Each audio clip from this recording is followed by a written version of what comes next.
by now that you've all turned in your sections. I just feel like I got the last ones graded. Now it's time to start the next section. So thank you for your patience. Many of you online didn't get them until later, but thanks for your patience in getting those. And do remember, when I send you an email that says, call me, don't immediately think the worst. Okay? It means I just need to chat with you because I either don't understand something, or better yet, I need to tell you I'm running late on your papers. So don't avoid my email, not call me because you think it's something scary. I didn't realize how scary I was until a couple online students reminded me how scary I was when I asked them to call me. So calling me doesn't mean a bad thing. Well, it might sometimes, but the majority of the time it doesn't. Class being so stressful. Yeah. Well, they're going, I'm not calling her. I don't know what she's going to say. My whole plan's no good, and I can't do that at this point. So I think I would have told you before then. Anyway, we're going to talk about management and organization today, which is, again, an important aspect, which every aspect of the business plan is. But this one's more because people are business, and we need to remember that. We need to not take the human piece out of business. Okay? Why is that? Why are people so important in business?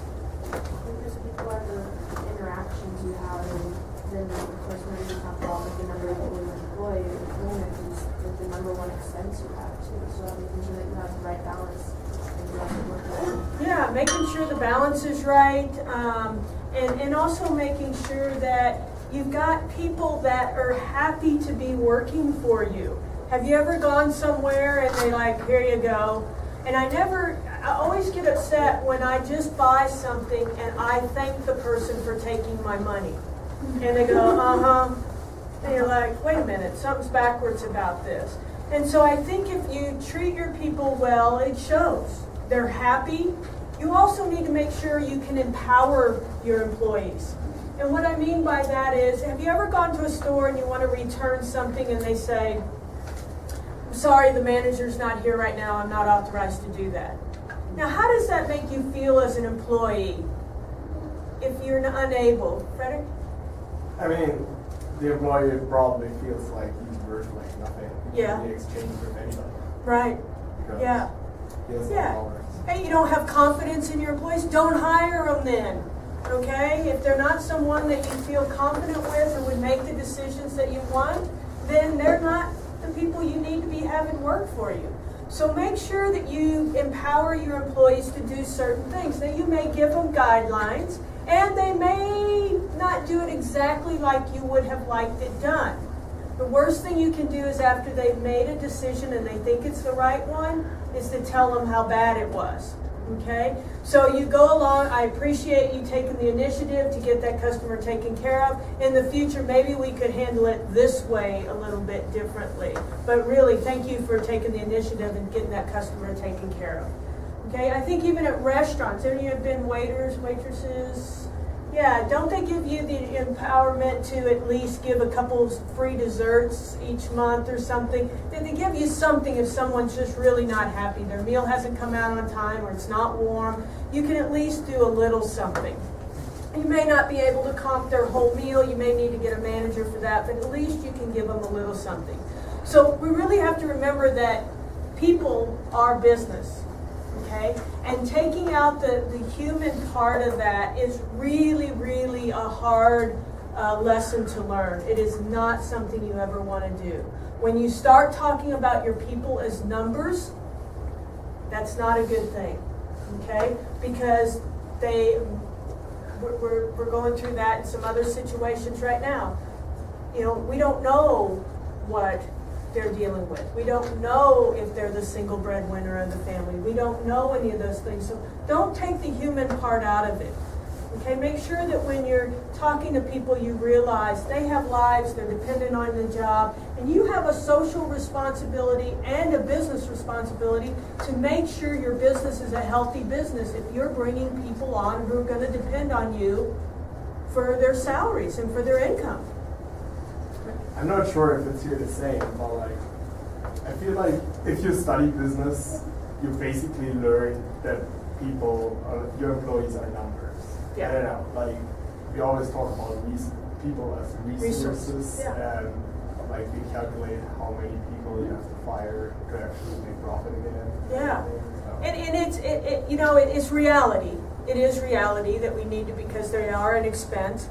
However, there's a humane way to do that. And remember that people aren't just numbers, they aren't just expenses. So really realize, don't go hiring 18 new people because the seasonality went up, and knowing well that without their input that you're going to fire them all after that. Now, in my business, the air conditioner business, it was very seasonality, but they always knew before they took the job. And so many of the people I hired had a winter job and a summer job. We got them back every year. I think I told you, a lot of them were firefighters, and they could work part-time and then work at the fire station. Many of them were ministers, and they could work and have a backup, but they knew.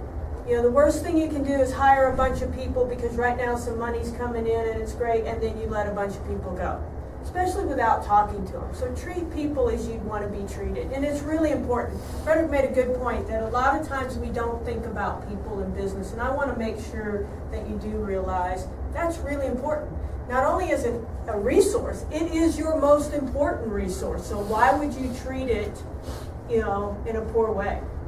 So when we talk about this section, we're talking about mainly the management, but you also want to make sure that your people determine your success. So you want to hire the right people. And what we always say, good leaders surround themselves with good people. Okay? So you don't want to be the one, I'm going to tell you everything to do. And we tend as small businesses to want to micromanage. Okay? Because we're sure that no one else is going to do the job like we do it. They're not going to give that extra touch of customer service quite like we do it. I had a friend that was the innkeeper for a bed and breakfast, and there was a certain way she wanted everything, and it was a very successful bed and breakfast because she did that. But at some point she had to let that go, that maybe if the mint was to the left of the pillow a little bit, it was okay. Maybe if the cookies weren't exactly the best cookies of the year that night, it was okay. So you have to be able to let a little bit of that go. But managing and making sure that you have the right management team is really important. This section, you're going to talk about your management team, who your key players are. Now, you may not have them identified. However, you will have their credentials and their responsibilities identified. Okay? You may not know the person right now, but you definitely need to know what person you're looking for. You may have the people identified, but also you need to, even if you have them identified or not, you need to explain what the credentials they have to do that job and what their job responsibilities will be. We can't leave anything out like, whoops, who was doing the accounting? Well, we didn't quite get a person for that. Okay? Yeah. I have a question. I found out that my industry trends in home care are that actually, there are not enough qualified nurses to meet the demand. Right. So I included the employer image of my company as part of the marketing strategy. Say that again, I missed the last part. I included the employer image in the marketing part. Okay. So this should be more of the management part, right? There's going to be, and that's a good point that I'm glad you brought, there's going to be overlapping.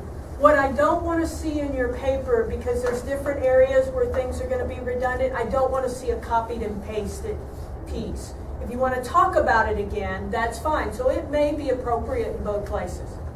Okay. You also want to, if you're going to have a board of directors, which I don't think anybody is going to need a board of directors based on what we're doing, nonprofit. You're not going nonprofit? Anybody going nonprofit? Okay, so we're okay there. You may need a board of directors if you're incorporating more than an LLC, or if you're going nonprofit. Yes, Hattie? I know it's not really encouraged in our accounting classes, but can you do your own accounting work, or should you plan on hiring? Oh, no. No, do your own accounting work if you're okay. Now, I always recommend checks and balances for everything, so you may have somebody look at it at the end of the year, but no, you guys are experts. You should be able to do that. Okay? Yeah, if you feel comfortable about it, you wouldn't hire that out. Advisory committees. Now board of directors, usually if it's a nonprofit, get paid quite well. So I'm not sure that you want to have a board of directors. They can make, anybody know what it may pay to sit on a board of directors? Say at Lithia, what do you think they get paid to sit on the board? Yeah. No. Yes. About 100 grand. 100 grand just to sit on a board. So if you've got an expertise a company wants, that's supplemental income. I'd say that's pretty good supplemental income. So anyway, yes, so board of directors usually get paid. However, an advisory committee usually does not. And you would establish an advisory committee in lots of different ways. You may establish an advisory committee of a mixture of maybe an accountant, a marketing person, someone who is an expert in the industry, but a very diverse advisory board. In the School of Business, we have an advisory board. It's all outside people that own a variety of businesses or hold CEO positions in a variety of businesses. And when we sit down at the table to talk to them, we're making sure that what we are preparing students to do is what they need them to do. We also try to get them to pair up with students, be mentors with students, let them shadow you at work, get an idea. So it's really keeping an open communication. So in our sense, it's more of a communication. Are we doing the right thing for students that the industry still calls? So it's really taking the pulse constantly of what we need to change and adapt in our courses. But an advisory committee for you could be someone that you highly respect to give you advice. I mean, I always go to my dad about my investment advising, so there may be a particular family member that's an expert in something that you would always do advising, but from any level. So having an advisory committee may be a good idea. Not every business has one. Sometimes they just have a couple key people that they know to call as kind of give them, or mentors that they have, and that's okay. But if you have an advisory committee, it sometimes can help you think outside the box.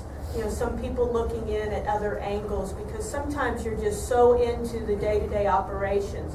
So it's nice to maybe have an advisory committee. But if you don't find a need for one, then you don't need one. Consultants and other specialists, like Addie said, you may have accountants that you hire, but you may not. You may have a consultant to do your web pages.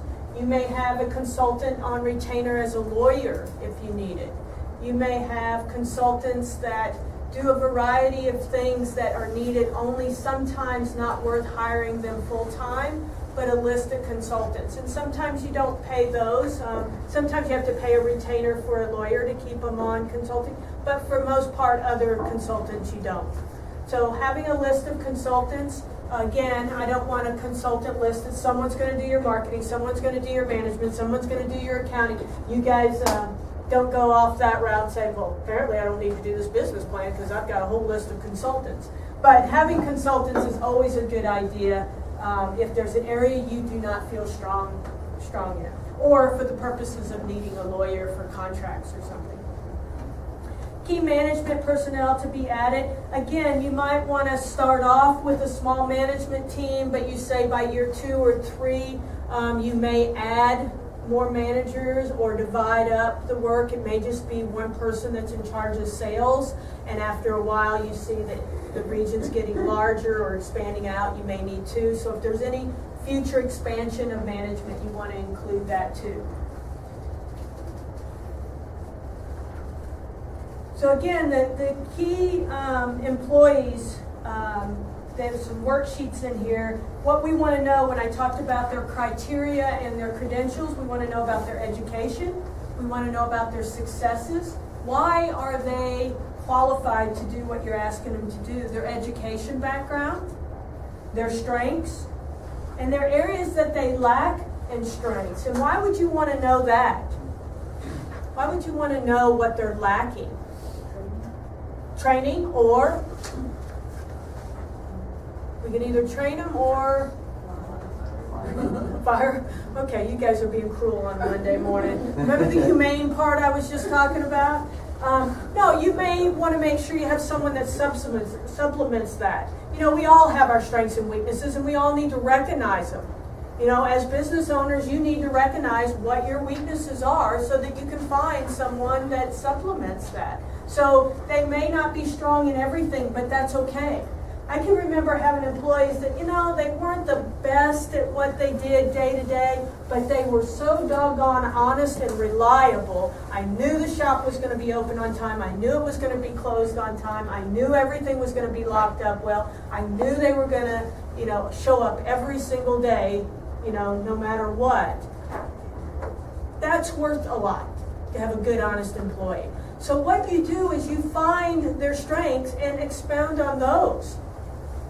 Don't get rid of them because there's one thing they don't do properly.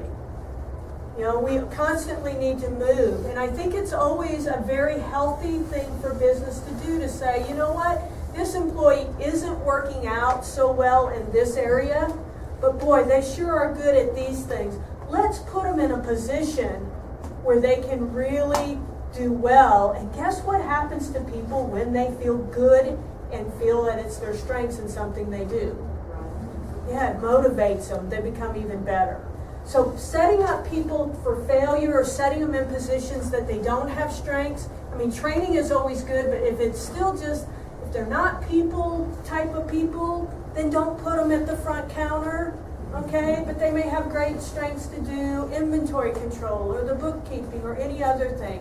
So make sure you're placing people in the right spot. And checking what those areas of strengths and weaknesses are.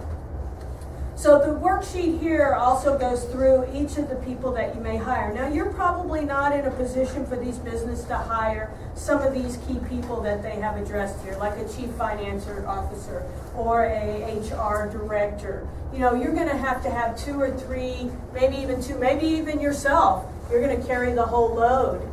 Which is reasonable at the beginning of a business. You're going to be the person who not only goes out and makes sales calls, keeps the business running, and you're also going to go in there and have to clean the bathroom. I mean, realistically, if you think owning your own business is, wow, what a cakewalk this is, you are extremely mistaken.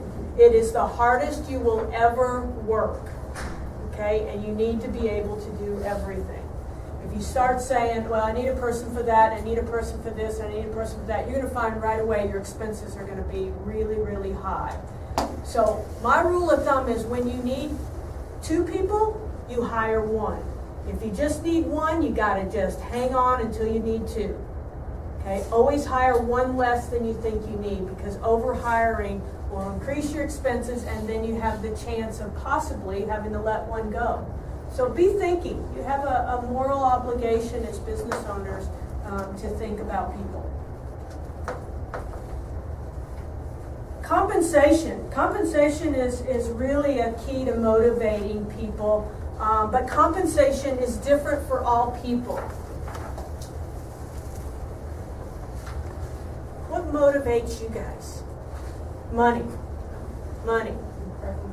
Recognition. What else? Benefits. Yeah, you hear a lot of people say salary's not good, but boy, the benefits are great. What else? Peter, what motivates you? Recognition and benefits are good here. Yeah. Yeah. Maybe the possibility to climb up the ladder. Yeah. Have some room to move. Yeah. Perks. Yeah. My own job, I didn't get paid that well, but if I can go out to the Coast Guard base and do everything I go to the gym and shop at the Coast Guard base, that's being supported, so I can do it. Yeah. So it's not always money, right? Money tends to motivate the majority of us, but when you get older, you start figuring out that, wow, I was making a lot of money when I was young, but I didn't have any health insurance, and now that's not such a great idea, so I'll take a little less money to have some benefits. So you need to understand that compensation comes in different ways. Now, some people want a base salary, no matter what. Now, they could probably make more money getting commission or something, but they're scared to death because they have a monthly house note, they have children, they have car notes. They need to feel comfortable that their salary each month is going to be stable.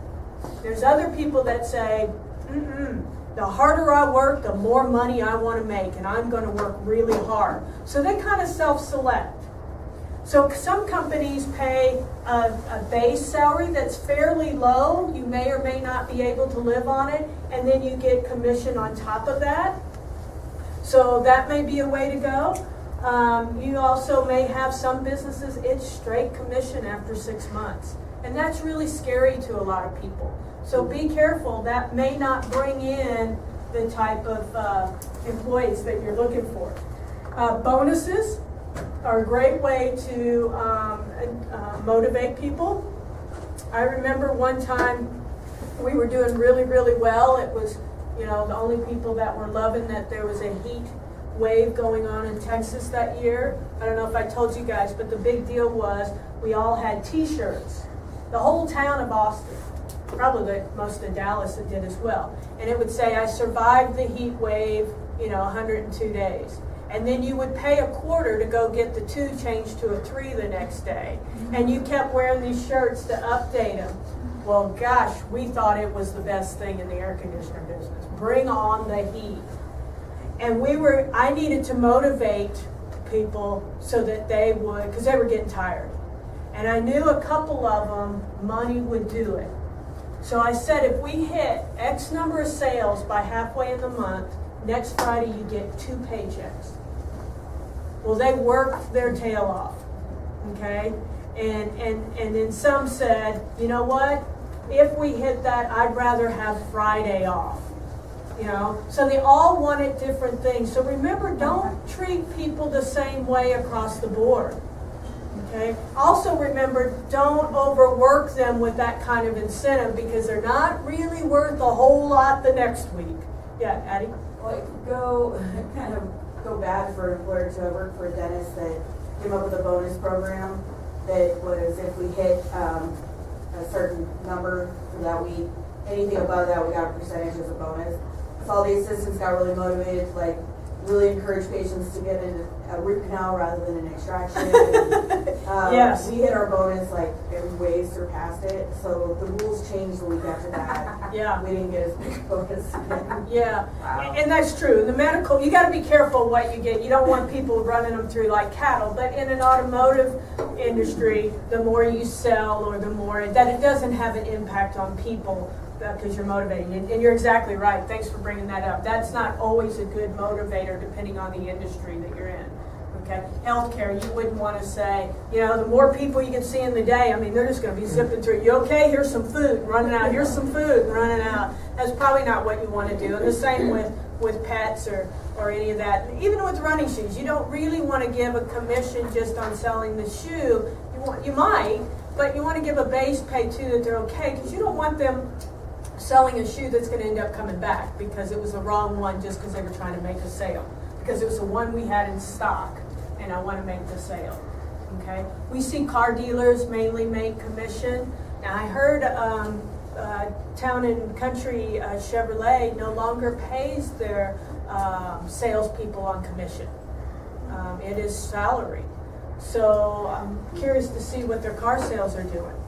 Okay? Yes? I had another bonus in mind, for example, if the customer rates the company good on comparison websites, then the nurse, for example, gets a bonus. Mm-hmm. Could that be a good idea? But on the other side, that makes it real for corruption. Yeah, you got to be careful, but sometimes bonuses aren't it. I know that some of the hospitals around town, that if you make a comment and fill out a comment card about something good, they call them blueberries. I don't know if that's unique to Asante, but you get a blueberry and on their regular tag, their working badge, they get to put these little pins that look like blueberries, and the more they have, they're really proud walking around. And so sometimes it's just, look at me, how many compliments I've gotten, I'm good. So don't disregard that money may not be the thing. And sometimes, what do we think about car salesman of the year, car salesman of the month, employee of the month? All those things are great motivators too. So make sure that you don't always associate it with money because it can go bad. but sometimes money is good. I always gave my employees a Christmas bonus, and they were very happy about that. And they, unfortunately came to expect it. But commissions, profit sharing, and then stock options if we had any corporations going. So lots of different ways to motivate people. It talks about different advisory committees and consultants. It lists a whole bunch of professional services here that you may use for consulting, attorneys, accountants, management, marketing consultants, industry specialists, and others. Your management structure. Now, what I don't want you to do is draw me a management org chart that is you and two people, okay? Not necessary for a chart, or you and you list everything. But if you would like to draw a chart that has you and maybe all of your responsibilities, and then maybe two managers or something and their responsibilities, but just drawing 3 boxes and hooking them together, it doesn't justify a chart. And I think also on some of the last papers I saw, if you split a pie in half and showed me 50-50, didn't justify a graph, or even if there were 3 things on there. Sometimes we do graphs because we think it looks cool. If they don't add value, don't add them. If I could have said it in the narrative, just let it go. Okay? So looking at your organizational chart is more than setting it up, but what is the lines of authority? Is it going to be vertical or horizontal? Do you want to have input from your employees? Or is it, I tell you what to do and you better do it? How well do we all work like that? Yeah, sometimes depending on the business, not very well. Because we think, gosh, I have some great ideas. And if they listen to me, I'm out here with the customers, and if they listen to me, kind of could help. It'd be nice to know my ideas were respected or considered. Now, always remember, just because you have a great idea and they don't take it, but a good manager, what they should do is sit down with you, discuss the idea, and if it doesn't work, they have some good reasons why it won't. And there may be things that you don't know. Yeah, that would be great, but the law requires we have to keep a ratio of 3-to-1 or something. So, there may be some other reasons, but a good manager would consider it and then give you reasons why or why not. So make sure that you're understanding that line of authority, whether you're going to give feedback or accept feedback from your employees. That is another way of empowering them. Sometimes if an employee brings a good idea forward and it saves the company some money, then they get a bonus. We hear all the time about if you can come up with a way to save in recycling or whatever, you'll get a bonus for that. So being creative. I know here at the university they ask us a lot, give us some good feedback, give us some good vision ideas, do things, and if they take them, they do something with them. Okay? The part about they don't do anything or don't even talk to you if it wasn't a good idea isn't a smart thing. You should always be talk to either way, and then a reason, because you don't want to discourage that. So if you think you have a good idea and no one listens to you, next time you're just not going to do anything. Tina, in your position, do they allow you to give feedback when you see that there's something that could mainstream the process, or, is it an open line? Yeah. Yeah, and they'll consider it, and then if it makes sense, or sometimes they'll tell you, well, these are all the reasons you didn't know why it can't work. And it probably makes you feel good that they listen, right? Yeah. Especially if they take it. So you really need to make sure that you're listening. So figure out how you want those lines of authority. It might not always work in business.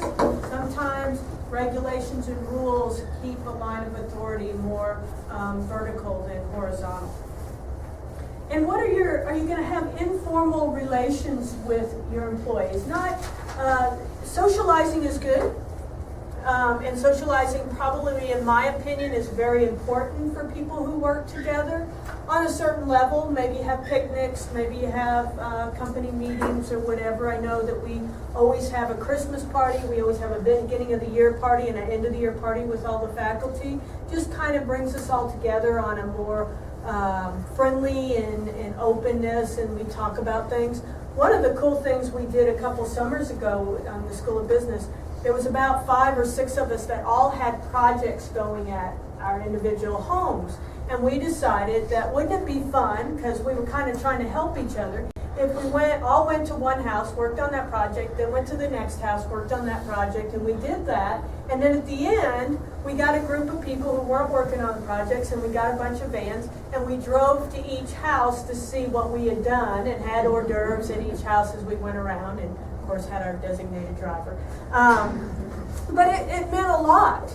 That instead of us all sitting in isolation when we all know we have different expertise, to actually come together and build. That really brought us together as a unit. So then when it comes time to talking about curriculum and all the things we have to do at work, we're a lot more comfortable. We work together with a team in work and outside of work. So think about the social aspect of it as well. And how are you going to, is it going to be a formal setting? Any of you remember Ross Perot? I don't know if he's still around in the news anywhere. But Ross Perot originally opened EDS, which is Electronic Digital Services, one of the first computer type things, and it was in Dallas where I was raised. And you always knew when we went out to dinner if somebody worked for Ross Perot, because he only allowed the men to wear blue or black pants and a white shirt, and the tie either had to be blue or black. There couldn't be anything flashy, and the women, the same thing, had to wear either a black or blue skirt or pants and a white shirt. And that's just the way it was. It was a very formal setting. Now, do you think Google abides by that? No. What do you think the atmosphere in those two places promoted? How would you feel if someone says you're going to wear a blue shirt and a blue pants and a white shirt every single day? Limited? What's that? Shut up and keep your head down? Yeah. Yeah, I'm being told even what to wear, I'm putting my head down. Okay, this is a serious place. I bet there wasn't a lot of chatter going on. I bet everybody was. Make it easier. You wouldn't have to worry about it. You wouldn't have to think about it. Yeah, Kind of like a private school, Yeah. Like some kids do well with it, some don't. Yeah, and I think in private school it has a different meaning. In private schools, I think it has more of a meaning that let's keep the kids the haves and the have-nots on an even level, Yeah. so that the dress code doesn't count, which would be different from work. But we do have jobs where we wear uniforms, but that's kind of different. This was a whole different, but you're right, it was probably not a word was spoken in that place unless it had to be. Now what happens at Google? Yeah, they're playing volleyball at lunch, they're coming in their flip-flops. What are the difference in the outcomes of those two businesses? Yeah, one promotes more creativity. The other was do as we tell you. It's a top down, and there's no room to be creative or any of that. Okay, as you can see, EDS isn't around anymore. Okay, I don't know if that's the reason, but that was a big deal. So how are you going to dress? You need to dress appropriate. If you're doing healthcare, you need to be dressed appropriately. If you're a pet thing and you come with flip-flops and shorts on to take care of the animals, that's perfectly fine, okay? You're going to dress like you're ready for the gym every day at work, right? Okay? And trampoline dress, and Rich, you're going to, huh? Yeah, it's going to be kind of casual. Have somebody do an IT repair. Yeah, and if you're out in front of the public, IT, you might want to dress when you're going to talk to people a little different than when you're just hanging out at the shop. And in my business, of course, if I was getting ready to work on a car, I had a whole different outfit on than when I was going to go make sales calls all day long. So you got to dress to the occasion, but you also need to make sure that the image is what you want to portray. So even though Google's a very serious business, very profitable, the image they want is be creative, relax, love coming to work, and it's paid off for them. Okay? Yeah. So, for me in home care, I probably have to have this very clean look Sure. to actually get Yeah. the trust of the customers. Sure. Yeah, you come in smelling and, not well kept, they're like, great. You're going to take care of me? You can't even take care of yourself. Do you have to shave for the presentation? Do you have to shave? Yeah. No, it just has to look nice and neat. Yes, yeah, yeah. We did a tour of Dutch Brothers, their facility, and it was technically like a casual Friday, but you could totally tell that the casual environment really made all the employees like really happy to be there, and they were blasting music, and they were super energized to talk to us about it, and it was just a really good environment. Mm-hmm. Exactly.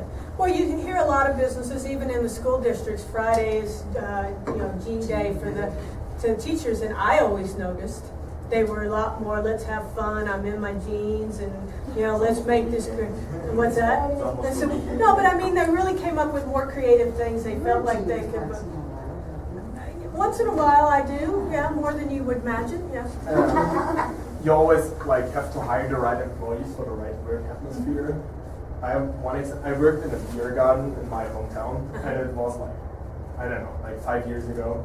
There was this guy who owned it. He was a millionaire and he didn't even care. So you just can give away drinks if you want to and everything. And then a new person bought the beer garden, and he made it very structured and everything. And half the people at least leave. Sure.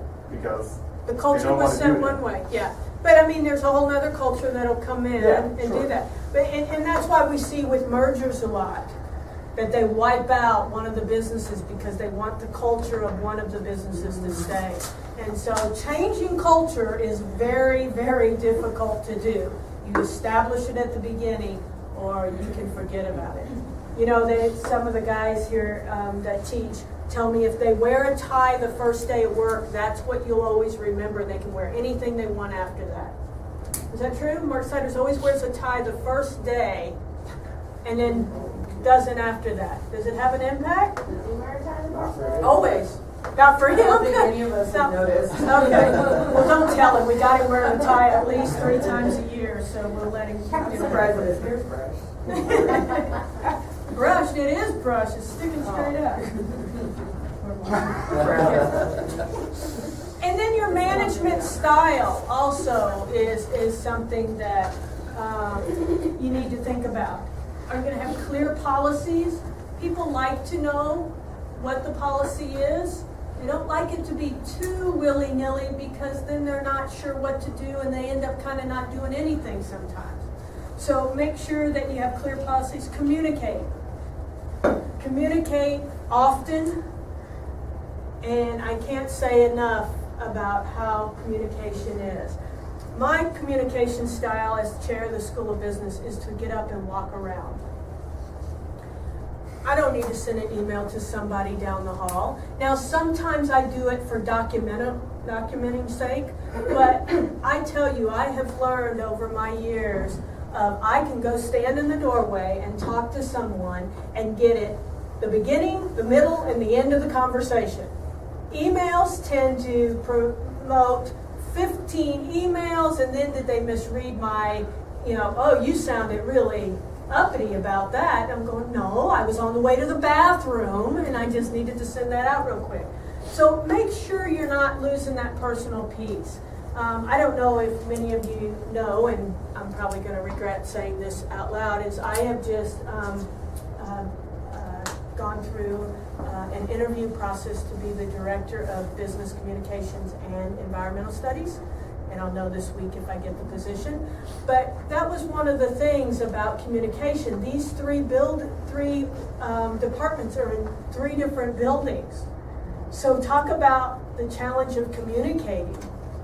Making sure, bringing that together and having meetings more often than we may care to at first, because there's some of those people that we've never even met. Okay? So that's a big one. And so that's something I was able to say in my presentation, was that I communicate by walking around. So don't forget that. Now, it's not always possible if you have salespeople going everywhere, but you know what? Pick up and talk to them personally. Texts are very impersonal, emails are very impersonal, but sometimes we do need to use them. I think is it AT&T that has a day where no emails are allowed?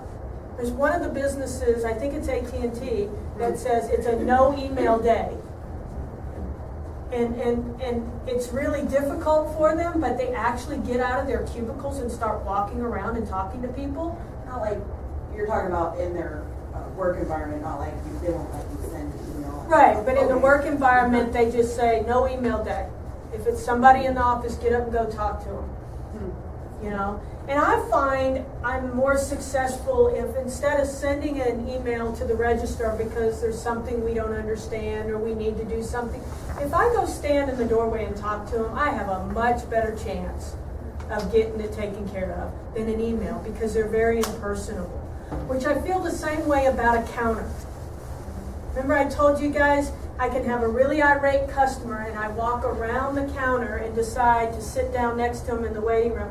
All of a sudden the level of intensity drops and we're on the same level. We're both people. Somehow when someone's on the other end of a phone, we forget to be human to them or kind, or when they're on the other end of an email or on the other side of a counter. Those things seem to make us think that we can scream and yell and be ugly about things. Now, sometimes you can still scream and yell and be ugly about things right in front of somebody. However, they probably really deserved it at that point. But if you ever notice, especially at airline counters, right, you go up to the customer service, and I don't know why they call it that. Because if you miss your flight and you go to the customer service, I mean, it should just be called the complaint section. Because there is no customer service. I mean, yeah, no flights out for 3 days. No, can't do that. No. And you're going, not only are you not smiling, you're about to make me jump over the counter and strangle you. You know, so I think if that counter wasn't there, they may act a little differently. So how are you going to set up that your management style is directly linked with your profession, right? If it's healthcare or if it's animals or if it's tombstones or running shoes or event planning or IT or any of those things, how are you going to make the management style all match? Remember we talked about your target market has to be matching, your strategy needs to match everything. Also the culture of the business, okay? It would be, you gotta be careful about the message you send customers. And if for those of you that are doing dog care or kennels, if you came dressed like this, they'd probably go, something's going on here. She's not gonna touch my dog with a black suit on. Okay, however, as you might see, I probably did on mine. But the image needs to match. So make sure that the image is matching. And I think the reason I usually try to dress without jeans on is because I want to be respectful of you guys. Okay? That you're paying a lot for this education. And it's not something I just casually walk in to teach. I take it seriously and I think it requires me to dress better than jeans. Different people have different styles. Okay? So make sure that that's all part of your management style. Whether you're dressed an appropriate way or that you're setting rules and policies and you're clear on those. Go through the management styles. There's some questions here that may help you guide what your management style needs to be. So it's not only who you hire, what their credentials are, and what the responsibilities are, but how are you going to set the style, the culture of that management team? Even if it's yourself. And you're going to probably have some other employees at some time. Think ahead. How do I want someone to feel when they do business with me? Okay. When we walk in, and I can't wait to go. I didn't get a chance to go this weekend, but to the trampoline place, I'm expecting to just it be, fun the minute I walk in. I mean, I didn't understand. Did you guys understand this new trampoline place that came in by Tinseltown? That your family owns, is you can play volleyball. The trampolines are so big, so you can play volleyball and dodgeball and all. I'm thinking these, regular backyard. Yeah, that both teams are on the trampoline at the same time. My son went to it Saturday and he's sold. He's sold. He came back and he was like, Dad, you can bounce off the walls. I mean, he was like, so. Oh, there's trampolines on the walls too? Oh. Hope you have some good liability insurance, yes. So make sure you read through the management style and try to, it's not an easy thing. You can visualize what you want your business to feel like to people when they walk in. Think about when you walk into businesses, right away you feel like, wow, they're kind of snobby. Maybe I am underdressed or maybe I'm overdressed or whatever. Make sure that you can capture that in what you want your business to be, how you want someone to feel when they walk in. I know that when I go into gyms a lot, I'm always worried that everybody's, kind of checking each other out, who's lifting the most weights, who's doing this, how do you look, and all those things. And I won't go to those. I just, it's too uncomfortable to me. Now other people walk in and say, oh yeah, here's a place where I can really show off. So how do you want that image to be when someone walks in? Do you want them to be comfortable or do you want that other sex? I mean, do you guys feel that way too sometimes walking into some of the gyms? Which is why they've come up with some of the women fitness places so that we don't have that. And there's also some places that are gyms for women over 40. So there's different gyms for different categories because that is an issue. So how are your customers going to feel? Which needs to match your target market. So if you're targeting young people, that's probably what they want to do, so you make sure that atmosphere is there. But if you want a wider range of age groups, you need to make sure that either you segment times that it's only 40 and over that can come in, or, I don't know if that's possible. I think there's two completely different business models. My whole life I was in 2 gyms, and one of them was really in the center of downtown, in the first stock, and all windows. Yeah. So that all people from the street can see you working out. Yeah. Yeah, like us. And the other one, and there was nobody who helped you with anything. So you just go there to actually. Yeah. So. Yeah. And the other one was really not dark, but very few windows and a lot of personal trainers and everything. Yeah. Of course, it was more expensive. Yeah. But I don't feel like they have the same target. No, I think it's 2 different target markets, but that's what you need to decide, what matches your age group and everything that you've said about your target market, because it can give a whole different image. Just like walking in a restaurant, we had an image that it was one way and you walked in and go, oh, I think I didn't dress properly for this restaurant. Are they going to throw me out because it looks like I don't have enough money to pay? Yeah. Sometimes we play with that, right? Let's wear our worst looking jeans. And I remember when I was younger in Dallas, this guy gets out of this car. Of course, you guys know I'm a car nut. He gets out of a Rolls Royce with a tear in his jeans, a white t-shirt on, and flip-flops. And somehow it just resonated with me. If I ever get rich, I'm going to get rid of all my clothes and just wear a hole in my jeans and a t-shirt, because that just was too cool to get out of a Rolls Royce looking like that. Something didn't match, but for some reason, that stuck with me. That's awesome. I think the other section that you have this week is community involvement and social responsibilities. This section is sometimes I find students just write something because it's there. Make it make sense. Not all of you have a reason to sponsor the Little League baseball team. It may have no relevance. You sponsoring the Little League with, here's gravestones for your pet when it dies, probably isn't a good match for young kids. What would be though? Maybe a shelter or something?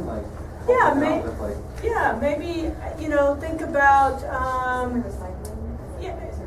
the whole recycling, maybe expand on that. Maybe you provide people who, you give so many away each year to people that financially, they can't afford it.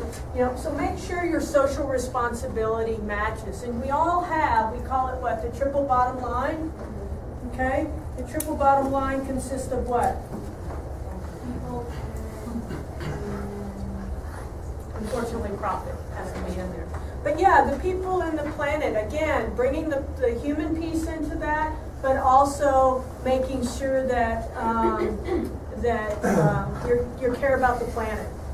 You know, try to leave it untouched or in a way that very little impact. Addie?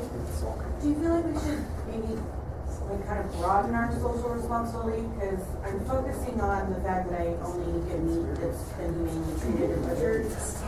Would it be more beneficial to be like, okay, I have a certain day that 50% of my proceeds are going to go to the Oregon Humane Society, or maybe make it more human related so that it kind of branches out? You know, both of those I think would be good. It would just be a choice. I mean, you could give back to the community by donating food to the pet shelters for, you know, animals, if you're keeping in the animal thing.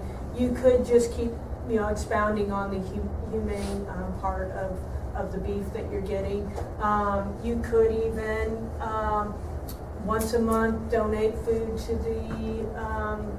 the food, you know, I know they have great big centers in Portland. You're in Portland, right? No, you're good at Medford.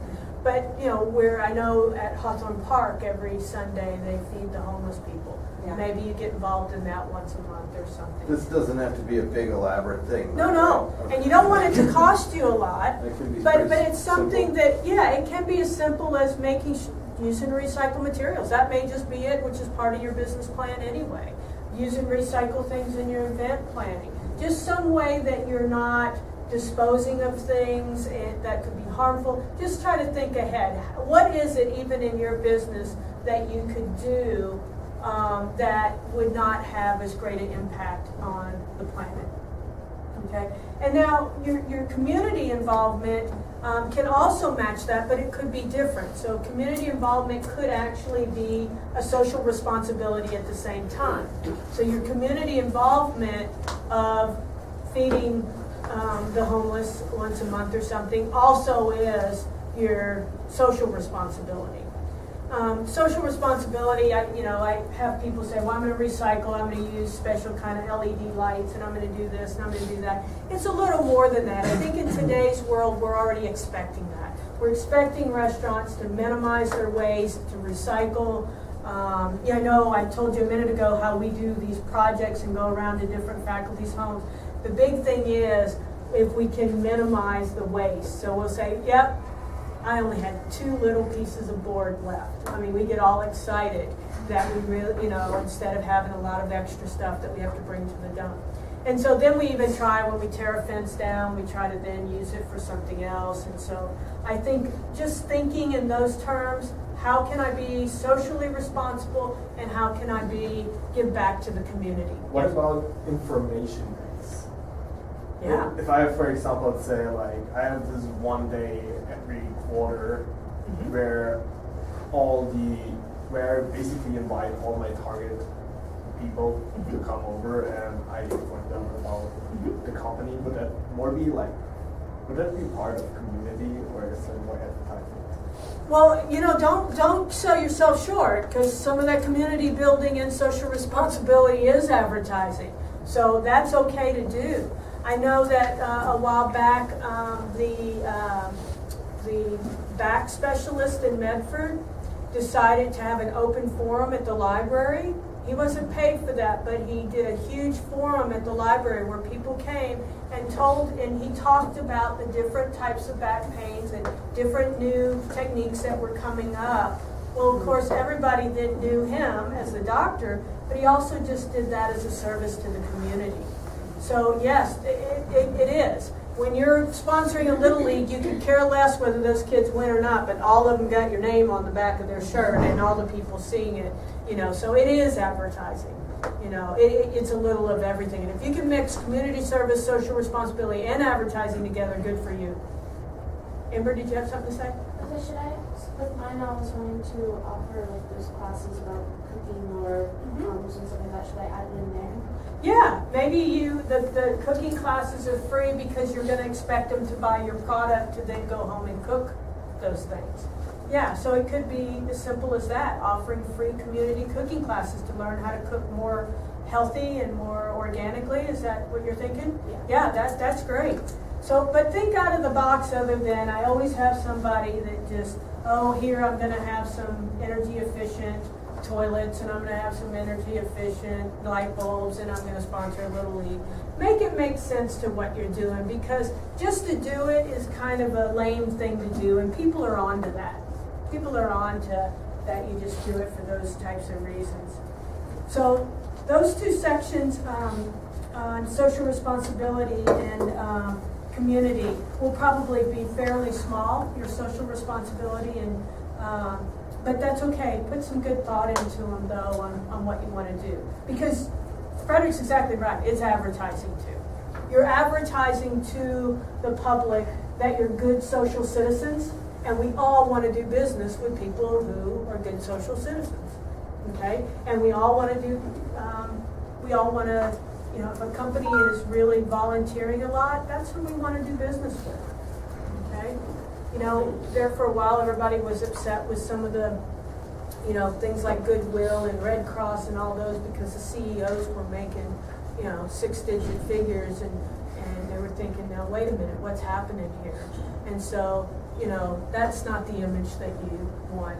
And then I think there was a clothing line that every time you bought something, a percentage of the clothing line went to provide clothes for people who couldn't afford it. And then there was, what were the shoes called? Tom's shoes. So, that was huge marketing. Well, there was the whole red thing too. Do you remember that? All the red products. All the red, yeah. It was like more than, yeah. It Yeah. was more than just clothes though. Yeah. But good for them. But at the same time, it does bring you in the spotlight, and so it's a twofold thing. So don't worry if they're getting advertisement from it. That's okay, because you're getting the advertisement, and people who do business with you more, you're able to do more of that. So don't look at it as a negative thing. Addie?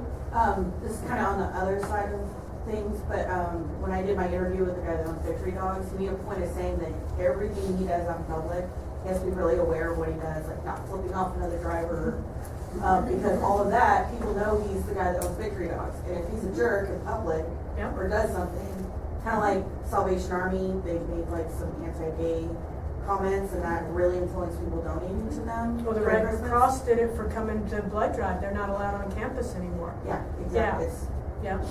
You gotta remember how negative your Yeah. comments can be perceived. And I have to be careful of that too when I'm driving to school. Well, that could be one of my students. Okay, I'll just act like they're doing everything okay. I tend to drive a little I fast. would laugh.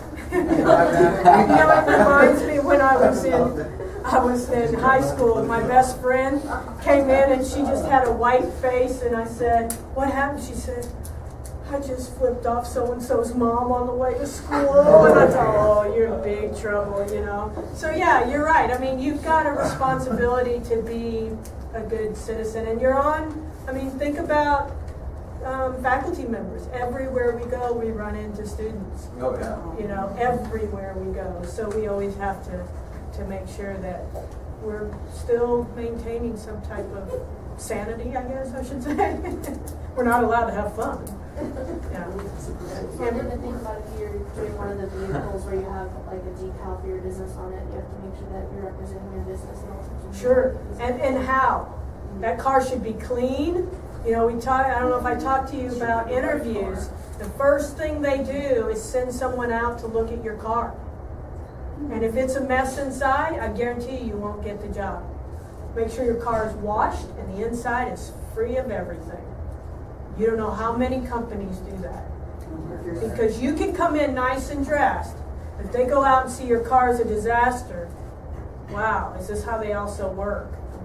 Most companies, I'll guarantee you, go out and look at the car. Really? Oh, yeah. That's great. Yeah. farther away. Well, just clean it. It doesn't matter how old or how it looks. Clean it and have it neat and orderly inside. Yeah. Don't have 5 million McDonald's bags on the floor. Is there any rule of thumb which you should do for your community or social responsibility? No. Because I was thinking about what major companies do, and sometimes it just makes no sense. Yeah. There's this one brewery company, and their slogan is for every 24 pack you buy, we saved 1 square mile of rainforest or something. Uh-huh. And there's like no relation. It's basically drinking for the rainforest. Right, but it may also, they personally may have some connection there, or For every 24 back, we help an alcoholic. yeah, yeah. Well, at least you're not just getting drunk; you're also helping the rainforest. So I don't know. Yeah, we feel better about it. I may be staggering around, but boy, the rainforest is doing really good right now. You know, sometimes there is no connection, but sometimes there is. I think isn't it one of the chocolates that have the animals on the package and your Godova? Yeah, and you're helping part of the rainforest there too, which has no relation, but they put the packaging with these, you know, animals on it and stuff, and makes you feel good. Not only am I going to eat some chocolate, but boy, I helped a panda bear. You know, so Yeah, sure, So- but like there was Yeah. no relation. yeah, but maybe not that we can see, but still they're doing something. We should give them credit for that. So maybe that is for consumer goods that are actually not good for you, so that people feel better when they buy them. Well, I don't know that we want to be deceitful, but definitely, I hope that they're not promoting, you know, if you eat this terrible food, will help somebody else, you know, or whatever this terrible food you don't eat will give to the hungry, you know. So any questions on those two sections, the management section and the social responsibility and community service? Okay, I want to take just a little bit of time here. If you could pull out your financial sheets again, I just want to make sure we're keeping familiar with them. How many of you have some numbers put in your financial statements already? All of you, right? Oh, you said don't raise your hand if you put numbers in? I said raise your hand if you put numbers in. Nice try. Okay, well, let's start at the beginning. Let's pretend for the audience. Everybody in my class raised their hand for you online students, and I'm sure you are now too. Bunch of slackers. Okay. All right, so let's go ahead and start at the beginning so you can make sure you're getting familiar with this. It is time, because now that you're going to talk about management and how you're going to pay your people and all that, you need to be having the financials open and working at all times. So on the very first page, you know, you're going to look at putting in your company name. And then you're going to put in the years in which you're going to operate, and then the month. Okay, remember, is the month, we all should just do January? Yeah.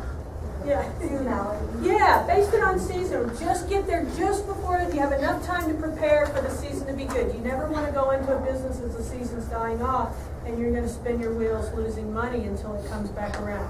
So make sure that the month you choose makes sense. Some of you, it doesn't matter. It's not a seasonal business. Okay, all the yellow areas are where you need to put things in.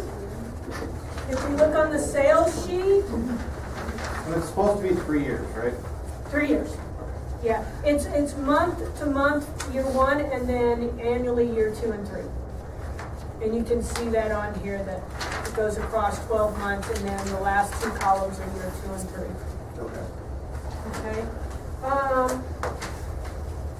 Enter the names of your products. Notice there's only a few places there, maybe 9 slots where it says product names. You're going to have to get creative if you have more than that and lump things together. Maybe Cindy, you need to lump like premium events, you know, or you call them gold, bronze, silver. Hey, what's going on right now with the Olympics? I keep it on my phone. It dings every time we get a gold medal. Am I keeping up with it? Boy, that's a great app if you haven't put the Olympic app on there. Anyway, you could do something like that, or you could call them small, medium, large events, and they're categorized by the number of people that are coming to the event. But somehow you're going to have to categorize things if you have a lot of products. Okay? Rich, I think you could categorize board games that are more unique or vintage board games. I have like low, medium, high performance. I have like Okay, as long as you don't go over 9. And this is a goofy thing. This is just for purpose of the spreadsheet. Of course, you would list every item and every product or service you're doing if it was a real business. Or a real spreadsheet, I should say. Okay. And then the other place on here where you'll actually add things is down in the part where it says unit sales. Okay, that's how many of each of those products. Now the products that you filled in at the top will automatically fill in all these spots down here. So only the yellow. So you see here, one of them says TV production, and it shows that they're going to sell 2 of those each of the first month.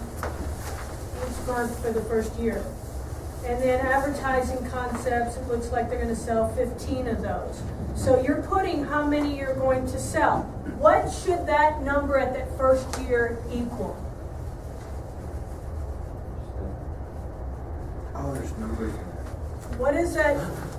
Like the combination between your sales potential and the market share. It's, what's it going to equal? What is that number of products for that first year going to equal? The number you forecasted that you were going to sell. Okay? That's where it comes into play. And then times the amount that you charge for each of those is your first year's revenue. But if you said you're going to sell, 528 of something, that better total up to 528 of different combinations. That was that sales forecast number. It didn't just something we put away. It's actually going to help run this spreadsheet. Okay, and then it lists the unit sale price, what you're selling it for, and then what it cost you. Okay. So this is all first 12 months. Yes, if you look at it, I don't know if that you can tell that year 2 and 3 are these out on the end. Yeah, so you're 2 and 3.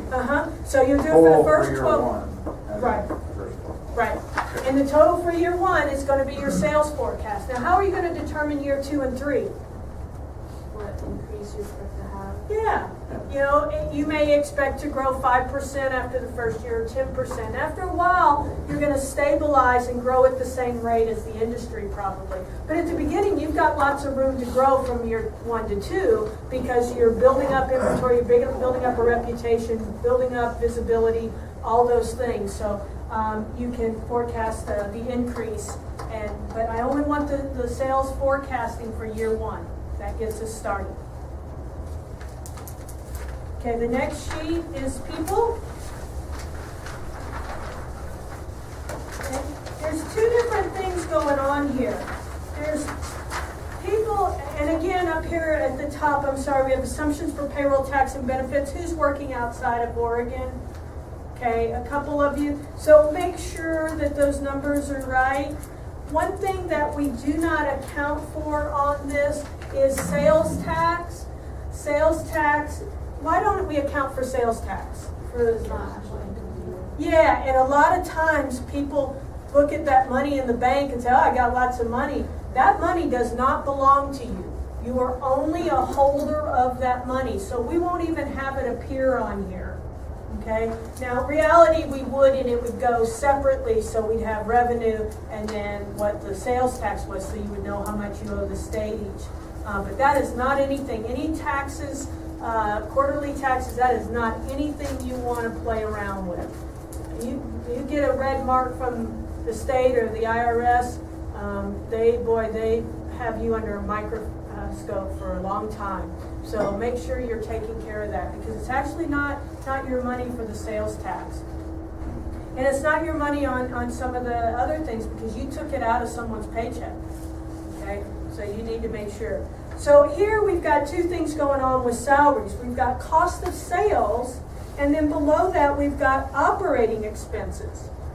So it says personnel cost to be included in cost of sales. Everybody see that? Mm-hmm. Okay, and then the next one says personnel cost to be included in operating expenses. What are the difference in those 2?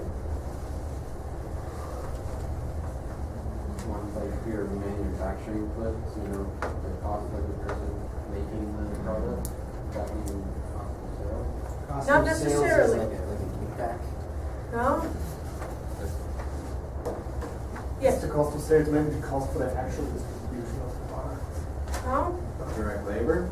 yeah, it's how you pay your employees. If you pay your employees for every job they do, or every product they sell, or every service they do, if they're getting paid directly it's directly corresponding with the sales, then it is cost of sales. It goes at the top of the income statement, okay? Now, if they're on salary of any sorts, part-time or anything, if their money they're making is totally irrelevant to the sales, that's considered salary. You could Okay. have both. And you could have both, because we talked a minute ago about you may make a base salary, and then anything over that's commission, okay? The most important thing, Carl, you're right, you may have both, but the most important thing is that I find students putting it in two places. Do not double up, okay? It's better to have it in one place and not be the correct place, because it doesn't truly have any impact, if you're looking at your net profit. But it's more important that you don't double up. Don't count it in one spot and the other. You've just doubled all of your salaries, which is going to make your bottom line look bad. What should we do about bonuses? Because it's not clear how many bonuses there will be in 1 year. Bonuses wouldn't go here. Bonuses would just go in, you would have a section that's bonuses. Okay. Under that is as an expense. Okay. Okay? It's a little different because bonuses are subject to all of the income tax and all of that. However, for the purpose of this, you can just either include it in their salary, that you expect that they will get X number of bonuses, but bonuses wouldn't go in the cost of sales. Unless they're directly linked with every time you make 10 of these, you get $10 more. Okay. Okay. But if they get a good rating, I mean, it's totally Right, so dependent you're how gonna many have good to ratings they predict. get per month. You're going to predict that, they're going to get at least 2 or 3 of those a year or something Okay. and include it in their salary. So when we say, why is their salary different from month to month? In your assumptions, you would say, because I'm making the assumption at some point this person's going to be good Okay. and they're going to get a bonus, okay? So make sure that you realize there's 2 different places there for compensation. Okay, the next one is the income statement. Up at the top, you see that it says short-term rates and long-term rates. If those aren't consistent with what you called the bank and received, then please adjust. If not, they're good standard rates to go by.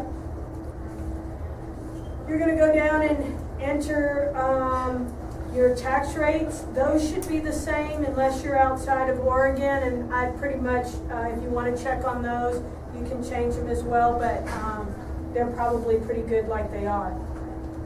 Notice on the income statement at the bottom that the sales is already there, the cost of sales is there, and your cost of materials. Everything is there because that read off of your people sheet and your product sheet. Okay, it brought it all over, so you don't have to do anything. What you need to do on here, and notice the first line under operating expense is personnel and benefits, because if you put anything in the salary part and said it was operating expense, it came over. Okay, the commission, where did it come over if they were on commission and we said it was part of cost of sales? It's right at the top there, right? Okay, before we start taking away our operating expenses. All right, so those all come over. What you need to add on this is all of the expenses. What are your utility expenses? What are your insurance expenses? What are your auto maintenance expenses? What are your web page expenses? What are your technology expenses? All those things. Now, this particular spreadsheet does not allow for a place for startup expenses. They will all be included in the first month. So the first month's going to look really bad because you're going to have probably computers there. Now be careful if it becomes a huge piece of equipment, or you're buying vehicles, or you're buying property, or you're buying buildings, that won't go here. That'll go in your balance sheet, okay, as assets. But anything else, all your expenses, your supplies, your uniforms, your whatever you may have, all the expenses need to be accounted for here. And one for starters. Well, month one, but most of them will extend out. Insurance is going to be monthly. You may have web, internet that's going to cost monthly to maintain. But you may at the beginning pay a big price to have your web page developed, and then 3 months later they update it, and then 3 months later. So it really depends. But some of those initial things, like laptops and stuff, we used to, because they were so expensive, they were in the balance sheet. But if you're only buying 1 or 2 laptops and a printer, or a couple iPads, they can just be expensed out. Okay? Now, if we start talking about buying 500 computers or servers or all of that, and the equipment gets up, then we would put it in the balance sheet as assets. What about software? Software would probably just go in the expenses as well. And then allow for updates if they're charging you updates. You know, maybe you have to pay for updates, or you have to pay a monthly fee for service of the software, whatever. Just make sure you're extending that out. So that one's pretty basic. You just got to make sure. And this is the place where every time you tell me that you sponsored a Little League team or you went out and donated some food, that isn't free stuff. That needs to show up here in expenses. So Addie, if you are going to go volunteer and take some food to the homeless once a month, you got to average what that cost is, and you're going to put it in here. Okay? And so you could call that, you know, whatever you want to call it, volunteer, or try to get away from miscellaneous if we have enough spaces. Charitable contributions. Yeah, charitable contributions or something. Now, you could lump all the utilities together if you're running out of spots, because on your assumption sheet, you will say utilities, cell phone, gas, water, trash. Each of those would be itemized out to equal what that sum was that you put over there. Okay? So you're going to have explanations for everything. And you might also have, if you're able to the first year, you might not, a contingency plan of things you either didn't think of, or, you know, we all talk about, you know, want to always keep some money in savings in case the refrigerator goes out or the car breaks down or something like that. So you may want to put 5% of your sales or 5% of your profits always go into a contingency fund for miscellaneous things, or for your seasonality. Okay, that's going to carry you through the season. Okay, things like water damage and those things hopefully are covered under your insurance. So it may be deductibles that is part of your contingency. So if you have some money in there, you may get really high deductibles so that your premiums can be lower. So you always want to make sure. You know, I do that with all of my cars. I get really high deductibles and always make sure I have that much money put away if there's a problem. And I always come out ahead. I'm earning interest on that money, and chances are I'm not going to need to use my insurance. So it's best to always have very high deductibles if you have the means to put the money away for that high deductible if something does happen. And then put that in expenses. The contingency plan. Now you may not, now if you're losing money, unfortunately you can't have a contingency plan. Or a percentage that goes in there. So that might be something you should. Okay, on the balance sheet, we've got a couple things going on here.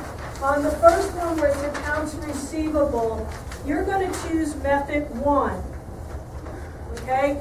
You are not in a position to allow people to give you terms. Okay? You're not going to be able, assumptions for payables is going to be method 1, and assumptions for receivables, because you're not in a position to loan money out, nor is anybody going to give you any credit. You're a new business. So choose method 1 on both of those. Now the inventory in the middle, I suggest you choose method 2. And the reason I say method 2 is because if you tell me what your inventory is and you use method 1, it will automatically take a percentage of your sales as your inventory. Now, in some cases that's kind of good, because if we're selling food, then it would take it. But what we need to think about in this particular spreadsheet, it doesn't differentiate between inventory that you have, that you keep, and inventory that you actually, or consumables that you sell. So inventory, every time you serve somebody a meal, they don't buy the plate and the fork and everything as well. So what you're going to do is just put the inventory, the change in the inventory.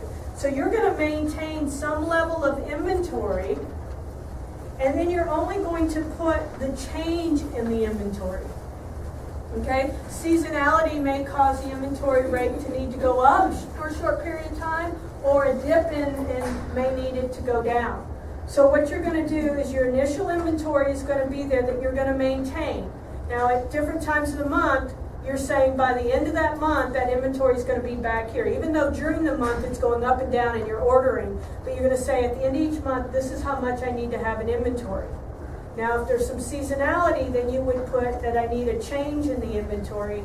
And if you can see there, it shows that the inventory stays the same all the way across as 200.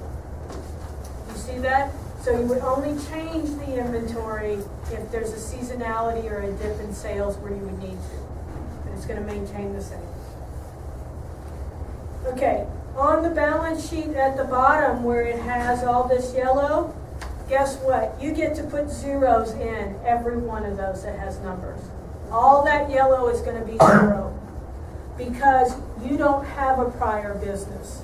That's bringing it over from a prior business. Okay? And we're starting this as a new business. So those are all zero. So you can't mess that one up, I hope.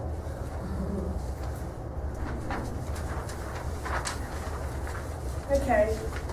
The last one we're going to talk about is the cash flow statement. The cash flow is really, really important because you hear, or you'll see great business and God, that was a great restaurant. Why did it go out of business? And more than likely it's because they had no cash to operate. You cannot operate without cash. Can you in your personal life? Can you run a negative cash balance at the bank? Nope. No. Do not even for a second or for a month let this go below negative. If any of these bars here dip below the line, you're in trouble. Because the bank doesn't say, you know, you spent a little more than you had this month, but catch up with you next month. Right? So that doesn't happen here either. You cannot, if you don't have cash, you can't operate. What I recommend you do is figure out how much cash you need last. The cash is going to be based on either the equity that you put into the business or how much you borrow. And what you want to do is you want to look at it. You don't want to overborrow. You don't want to put more money than you need to into the business because it's not earning any interest. Or you need to have a means that after 6 months, I'm only going to put $10,000 in. After 6 months, if I need to put the other 10 in, I will. But you want to look at this. You want to have enough money, but you don't need to have a lot there. You don't want to overborrow. Okay? But you They have a can't. lot here, right? Yeah, it looks like they're running a lot, and what you don't want to do too. Now, why would they maybe want to run a lot? We talked about this the other day. Well, it depends on the business. Well, it also depends on, for this particular case, we don't have a way to say we're pulling that money out and investing it in an interest-bearing account because we're going to buy a new building, or we're going to buy another gym, or we're going to get a different card, or we're going to do all these different things. So you may allow the cash to build up. But what you don't want to do is to have a whole lot of cash and have loans. Pay those loans off sooner. Okay? You don't want to be paying interest on those. So what really looks bad is you have some huge loans and a whole bunch of money sitting in the bank. That's silly. Okay? So if it starts to grow, pay those loans off quicker than the 3 or 5 or 30 years, whatever they are, depending on short-term or long-term. When you add in things to the cash flow here, where you're going to add in, you're going to add in the land, the building, all of the machinery stuff. Those are things that you have to purchase, and they're one-time purchases. Okay, they're going to reflect back over. They're going to come up in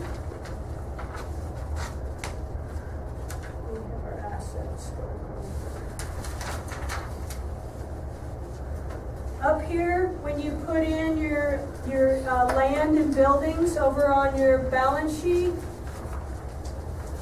with your depreciation, and those depreciations may be different. Those are pretty standard, but if you have some equipment that you're not familiar with or has a different depreciation, you'll put that there. Those will then transfer over into the cash flow where you actually need to say that you bought them. Short-term loans will go here, and then the payback will also go here.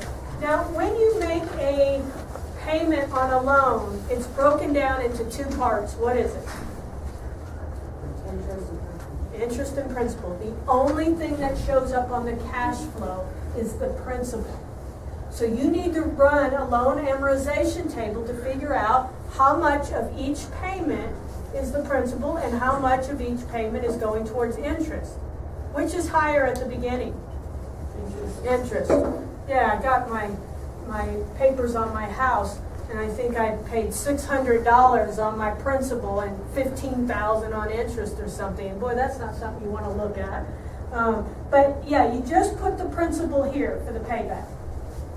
Okay, so you'll put how much, you'll put the short-term borrowing, and then the repayment for each month will go across.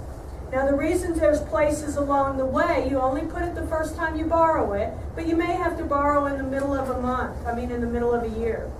Okay, so same with the long term. You only put your principal there. Sale of stock, that's the equity, that's the money you personally are putting in. Okay, so if you're not taking any loans, that's fine.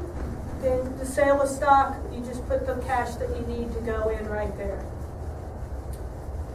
You won't have payment of dividends.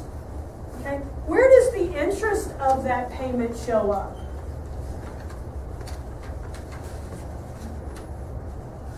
Come on, my accounting people. Shows up on the income statement. If you look over here at the bottom, it says interest expense. How did it know to put the interest there?